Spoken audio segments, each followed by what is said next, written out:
अस्सलाम वालेकुम student. Last time हम करेक्टरिस्टिक्स देख रहे थे साउंड वेव की। आज हम वहाँ से कंटिन्यू करेंगे। लास्ट हम इंटेंसिटी तक हम पहुँचे थे और इंटेंसिटी को आज हम स्टार्ट करेंगे। द साउंड वेव, अब इंटेंसिटी असल में हमारे पास क्या होती है? इंटेंसिटी को समझने के लिए देखिएगा, फॉर एग्जांपल यहाँ पर हमारे पास कोई परपेंडिकुलर कोई हमारे पास कोई भी बॉडी है, ठीक है, या कोई भी एरिया है, या कोई भी माइक लगा ले, स्पीकर जो बड़े होते हैं, कोई भी चीज़ यहाँ पर हमारे पास कोई बॉडी है जो परपेंडिकुलर फॉर्म में यहाँ पर पड़ी हुई है, और साउंड वेव यहाँ से इधर से ट्रेवल करती हुई इस तक पहुँच रही है। अब हम इसको डिफाइन करना बहुत ही आसान है कि एक सेकंड में जितनी हमारे पास साउंड इस यूनिट एरिया से पास करेगी, जितनी साउंड हमारे पास एनर्जी की एक फॉर्म है। तो जितनी हमारे पास साउंड एक यहाँ इस जो इधर से मूव कर रही है, इस यूनिट एरिया से पास करेगी एक सेकंड में। जो हमने यूनिट एरिया को डिफाइन, कोई भी शेप, यहाँ पर रेक्टेंगुलर शेप का कोई हमारे पास बॉक्स पड़ा हुआ चाहे, अब जितनी यहाँ पर साउंड एनर्जी पास करने के बाद यहाँ से जो गुजर, यहाँ इधर से फॉर एग्जांपल हमारे पास साउंड एनर्जी आ रही है, ये हमारे पास परपेंडिकुलर है, यहाँ पर इसके परपेंडिकुलर, क्योंकि साउंड इधर से आ रही है, ये ऐसे परपेंडिकुलर पड़ा हुआ है हमारे पास, ठीक है। अज्यूम करें, सारी बातें यहाँ पर है नहीं है, और ना ही हम यहाँ पर ड्रा कर सकते हैं। अभी मैं देखता हूँ अगर कोई पिक्चर अवेलेबल हो तो शायद आपको ज़्यादा बेहतर तरीके से समझ आ सके। इससे रिलेटेड नहीं हो, कोई पिक्चर नहीं अभी यहाँ से रिलेटेड। तो सिंपल ये है कि यहाँ पर हमारे पास फॉर एग्जांपल कोई बॉक्स पड़ा हुआ था ऐसे परपेंडिकुलर फॉर्म में, ठीक है, और जो साउंड वेव है वो यहाँ से ट्रेवल कर रही थी हमारे पास, इधर से ट्रेवल करते हुए इस यूनिट एरिया में जितने टाइम, एक सेकंड में जितने एनर्जी साउंड इस यूनिट एरिया से पास करेगी, वो इसकी कहलाएगी इंटेंसिटी। ठीक हो गया बेटा? तो इसको डिफाइन करना, और इसका जो यूनिट है वो हमारे पास क्या है कि मीटर वाट पर मीटर स्क्वायर, मतलब वाट एनर्जी का यूनिट है, एक मीटर में जितनी एनर्जी वाट पर मीटर स्क्वायर। तो वेरी सिंपल, इसको डिफाइन करना मुश्किल नहीं है कि यहाँ पर लिखा भी हुआ है, sound wave travel energy, sound wave transfer energy from the sounding body to the listeners. मतलब सिंपल ये है कि जो हमारे पास साउंड है वो एनर्जी की एक फॉर्म है, जो हमारे पास जो वो इंसान बोल रहा होता है उसकी एनर्जी ट्रांसफर होती है, साउंड एनर्जी लिसनर तक। The intensity of sound depend on the amplitude of sound and जिस, और जो इंटेंसिटी है वो डिपेंड किस पे करती है? एम्पलीट्यूड पे। जितना ज़्यादा एम्पलीट्यूड होगा उतनी ज़्यादा इंटेंसिटी होगी। अब साउंड एनर्जी ये डिफाइन किया हुआ है, साउंड एनर्जी पासिंग पर second through a unit area, मतलब यूनिट एरिया में से जो हमारे पास एनर्जी पास करती है एक सेकंड में, हेल्ड परपेंडिकुलर, जो कि परपेंडिकुलरली पड़ा हुआ है, to the direction of propagation of sound, मतलब जिस डायरेक्शन में वेव, जैसे फॉर एग्जांपल हमारे पास ये बॉक्स इधर, ये इसको ही आपको कंसिडर कर लें, कोई बॉडी है, तो ये हमारे पास परपेंडिकुलर फॉर्म में, अब साउंड हमारे पास इधर से ट्रेवल करता आ रहा है, तो ये परपेंडिकुलर पड़ा हुआ है, ये हमारे पास, जैसे मैंने इसको लाइन को कंसिडर कर लिया कि ये हमारे पास जो लाइन है, इधर से ये साउंड ट्रैवल करता हुआ इसके ऊपर पहुंच रहा है, और यूनिट एरिया पर सेकंड में जितना ये साउंड एनर्जी यहाँ पर ट्रांसफर होगी वो कहलाएगी इसकी intensity. held perpendicular to the direction of propagation of sound wave is called intensity of sound.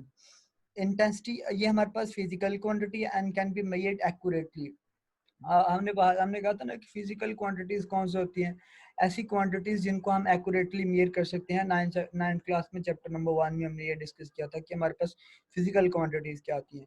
तो फिजिकल क्वांटिटी ऐसी क्वांटिटी जिनको हम एक्यूरेटली मेजर कर सकते हैं, और ये हमारे पास एक इंटेंसिटी एक फिजिकल क्वांटिटी है, इसको हम एक्यूरेटली मेजर कर सकते हैं। इसका जो यूनिट है वो हमारे पास वाट पर मीटर स्क्वायर है। एमसीक्यूज में ये एक्चुअली आ जाता है कि what is the unit of intensity. तो इंटेंसिटी के दो यूनिट्स हैं, और भी यूनिट्स हैं, तो उसने ऑप्शन दिए होते हैं डिफरेंट। अभी इंटेंसिटी का नेक्स्ट भी हमारे पास। अब हम करते हैं बात कि हमारे पास साउंड इंटेंसिटी लेवल। इसमें ना हम बात करेंगे कि जो हमारे पास ह्यूमन एयर्स हैं वो किस रेंज तक जो साउंड की साउंड को मतलब साउंड को लिसन कर सकते हैं, सुन सकते हैं, रेंज बताएंगे एंड उसका यूनिट को बाद में डिस्कस करने के बाद वेरी सिंपल है, कुछ भी नहीं है। अब देखिएगा कि जो हमारे पास ह्यूमन एयर्स हैं respond to the intensity ranging from 10 की power -12 watt meter per meter square to more than 1 watt meter per second.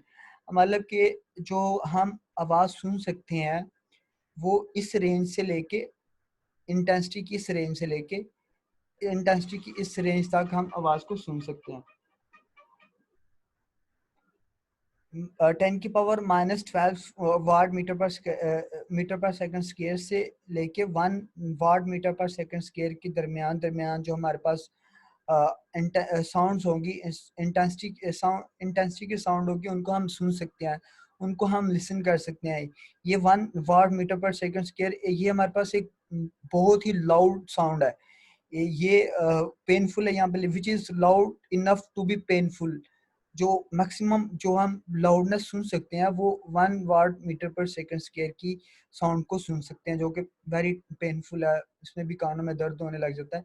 और कम से कम जो हम आवाज़ सुन सकते हैं, आवाज़ की इंटेंसिटी को सुन सकते हैं, वो हमारे पास 10 की पावर -12 वाट पर मीटर स्क्वायर है।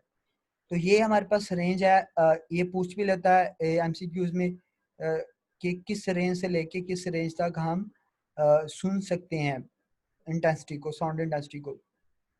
Because the range is so wide, intensity are scale by factor, मतलब कि इंटेंसिटी हमारे पास वाइड है। तो जो हमारे पास दूसरे जो डॉग वगैरह होते हैं उनकी जो ये वाली एबिलिटी होती है, ये इससे भी कम आवाज़ को वो सुन सकते हैं, लेकिन human ears just listen the sound intensity of 10 की power -12 metre per second square, metre पर स्क्वायर। सिर्फ इतने इंटेंसिटी की ह्यूमन आई सुन सकते हैं, लेकिन जो हमारे पास दूसरे एनिमल्स हैं जैसे डॉग है, वो इससे भी कम इंटेंसिटी के साउंड को लिसन कर सकते हैं। कुछ हैं कि वो इससे भी ज़्यादा इंटेंसिटी की आवाज़ को सुन सकते हैं, जो कि हम नहीं सुन सकते। तो अ, ये हमारे पास बहुत ज़्यादा रेंज है, इससे ज़्यादा भी रेंज है, इससे कम भी। ये तो उसने वो बताई हुई है जिसको हम सुन सकते हैं, जिसको ह्यूमन एयर सुन सकते हैं, हमारे कान सुन सकते हैं। लेकिन उसकी बहुत ज़्यादा रेंज है, इससे ज़्यादा भी हैं जो दूसरे एनिमल्स या कुछ और इंस्ट्रूमेंट से हम डिटेक्ट कर सकते हैं। या इससे लोअर इंटेंसिटी की भी हमारे पास साउंड्स होती हैं, जो कि दूसरे एनिमल्स सुन भी सकते हैं और हम भी डिटेक्ट कर सकते हैं by using different instruments. Because the range is so wide, इसलिए कहा है कि रेंज काफ़ी ज़्यादा है हमारे पास। Intensity are classified by the factor of 10, तो हम इसको 10 के फैक्टर की फॉर्म में क्लासिफाइड कर सकते हैं। The barely audible and the fantastic intensity of sound is 10 taken. अब ना ये कह रहा है कि ये barely audible and fantastic intensity sound of 10 meter, ये जो कम से कम इंटेंसिटी जो हम सुन सकते हैं, इसको हम एज अ रेफरेंस लेते हैं। किसी भी जारी बात है, कोई ना कोई हम रेफरेंस लेके ही मेजर कर रहे होते हैं। जैसे मीटर हमने एक रेफरेंस डिफाइन कर दिया हुआ है, केजी का हमने एक जो वेट है उसको हमने एक एज अ रेफरेंस ले लिया हुआ है, सेंटीमीटर को हम एज अ रेफरेंस ले रहे होते हैं। तो ये भी हम as a reference sound intensity के लिए, ये जो टर्म है 10 की पावर -12 वाट पर मीटर स्क्वायर, इसको भी हम एज अ रेफरेंस कंसिडर कर लेते हैं। इससे आगे हम इसको एज अ रेफरेंस मानकर हम अपनी डिफरेंट इंडस्ट्री की वैल्यूज को एस्टिमेट कर सकते हैं। Is taken as reference instantly called zero bel. इसको हम जीरो बेल भी बोलते हैं इस इंटेंसिटी को। वो एमसीक्यूज पूछ सकता है, zero bel is equal to 10 की पावर, आपको ये पता होना चाहिए। तो जो हमारे पास रेफरेंस इंटेंसिटी है, साउंड इंटेंसिटी का लेवल है, वो हमारे पास 10 की पावर -12 वाट पर मीटर स्क्वायर है। इन इसको हम रेफरेंस मानते हो, इसको हम रेफरेंस लेते हुए डिफरेंट इंटेंसिटी की साउंड को मेजर करते हैं कि इसके लिहाज से ये इतने इंटेंसिटी की साउंड है हमारे पास। तो और इसको हम जीरो बेल भी कॉल करते हैं, जो कि एक अलेक्जेंडर ग्राहम बेल के नाम से एक साइंटिस्ट था, उसके नाम से अटैच है। अब यहाँ पर मैंने काफी पहले भी कहा कि यूनिट का जो हमारे पास साउंड का जो यूनिट है वो हमारे पास क्या है, मीटर पर सेकंड। तो ये वाट मीटर पर सेकंड भी है। तो साउंड इंटेंसिटी का इसको हम बेल, इसका जो एक और यूनिट आ गया हमारे पास वो है bell. The loudness of a sound depends not only on the intensity of sound but also on the physical condition of ears। मतलब ये कह रहा है कि जो हमारे पास इंटेंसिटी है वो ओनली साउंड की एम्पलीट्यूड पर ही नहीं डिपेंड करती। साउंड जो लाउडनेस है वो इंटेंसिटी के साउंड ये the loudness of sound depend not only the intensity of sound। जो लाउडनेस है कि कितनी ज्यादा हमारे पास ऊंची आवाज है वो नॉट ओनली इंटेंसिटी पे डिपेंड नहीं करती, वो हमारे पास जस्ट ओनली इंटेंसिटी पर ही डिपेंड नहीं करती, बल्कि वो जो हमारे पास एयर्स हैं कुछ होते हैं वो ज़्यादा इजीली पिक कर लेते हैं, लेकिन जैसे जैसे एज इंक्रीज करती जाती है तो वो ज़्यादा इंटेंसिटी की आवाज़ को सुन सकती हैं समटाइम्स। तो ये एयर की फिजिकल कंडीशन पर भी डिपेंड करता है loudness. The human ear is more sensitive to some frequency rather than others. अब वही फार्मूला हम थोड़ा सा डिफाइन करने लगे हैं कि जो हमारे पास लाउडनेस है, लाउडनेस और इंटेंसिटी का रिलेशन हम डेवलप करेंगे, कि उसके बाद हम देखेंगे कि हमारे पास फार्मूला ड्राइव करेंगे लाउडनेस। ये इसका फार्मूला हम साउंड इंटेंसिटी लेवल का फार्मूला हम ड्राइव करेंगे फिर यहाँ से। तो जो हमारे पास लाउडनेस है, लाउडनेस हम शिद्दत को बोलते हैं ना। लाउडनेस हम ज़्यादा आवाज़ जो हमारे पास जितनी ज़्यादा लाउडनेस होगी जितनी ज़्यादा आवाज़ होगी उस पर। अब इसको directly proportional to the logarithm of intensity, मतलब यहाँ पर डायरेक्टली का साइन है कि जो हमारे पास लाउडनेस है वो लॉगरिथम की directly proportional logarithm of intensity. जितना ज़्यादा हमारे पास इंटेंसिटी होगी उतना ही ज़्यादा हमारे पास क्या होगा, लाउडनेस। डायरेक्टली प्रोपोर्शनल ना विद लॉग इंटेंसिटी के साथ। अगर हम यहाँ से ख़त्म कर दे प्रोपोर्शनलिटी का साइन तो यहाँ पर के आ जाएगा हमारे पास, तो L इज इक्वल टू के लॉग आई। अब वेयर के is a constant of proportionality, के हमारे पास कांस्टेंट ऑफ प्रोपोर्शनैलिटी है। अब हम देख लेते हैं कि इसी को हम थोड़ा सा फिर से इस फार्मूले को लिखेंगे। अब हम इस फार्मूले को कुछ वैल्यूज के लिए रिप्लेस करेंगे। जैसे हम let L naught be the loudness of faintest audible sound of intensity. मतलब कि उसने कहा हुआ कि ये कम से कम जो लाउडनेस जो हम सुन सकते हैं ये वो है एल नॉट। ये एल नॉट तो वो कोई भी साउंड है ना, कोई भी लाउडनेस की जो साउंड है। अब हमने कंसिडर कर लिया जो कम से कम साउंड जो हम सुन सकते हैं उसको हम फॉर एग्जांपल उसको एल नॉट हमने रिप्रेजेंट कर दिया। और जो कम से कम इंटेंसिटी है फिर वो हमारे पास हो जाएगी आई नॉट, एल नॉट और आई नॉट।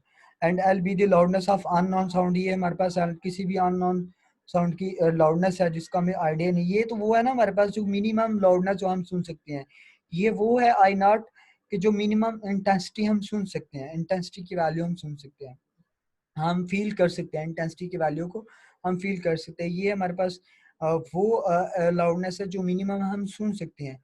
लेकिन ये हमें कोई आइडिया नहीं इसका कि हमारे पास unknown loudness of unknown sound of unknown sound है ना, ये भी कोई हमने मेंशन थोड़ा किया कि unknown loudness of unknown sound of intensity. और तो लाउडनेस हमारे पास अननोन है तो इंटेंसिटी भी सारी बात अननोन होगी। तो इस इक्वेशन को ही हम थोड़ा सा इस फॉर्म में लिख लेते हैं।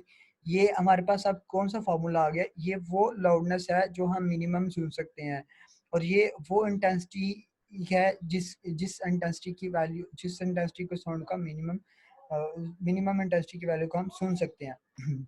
अब ये हमारे पास फार्मूला आ गया। अब हम क्या करेंगे, इस वाले टर्म में से ये वाले टर्म को माइनस कर देंगे तो क्या आएगा हमारे पास, सब सब्ट्रैक्ट किया तो सब्ट्रैक्ट करने के बाद हमारे पास ये लेफ्ट वाली साइड के साथ और राइट वाली राइट के साथ, तो एल एल नॉट माइनस के एल माइनस एल नॉट के हमारे पास दोनों के साथ है तो के बाहर common log I minus log I not. तो अब देखिएगा लॉग में हमारे पास हमने नाइन्थ में पढ़ा था चैप्टर नंबर 3 में कि जो लॉग की प्रॉपर्टी है कि अगर हमारे पास डिफरेंट नेगेटिव साइन आ रहा हो तो ये हमारे पास डिवीजन में कन्वर्ट हो जाता है। तो के लॉग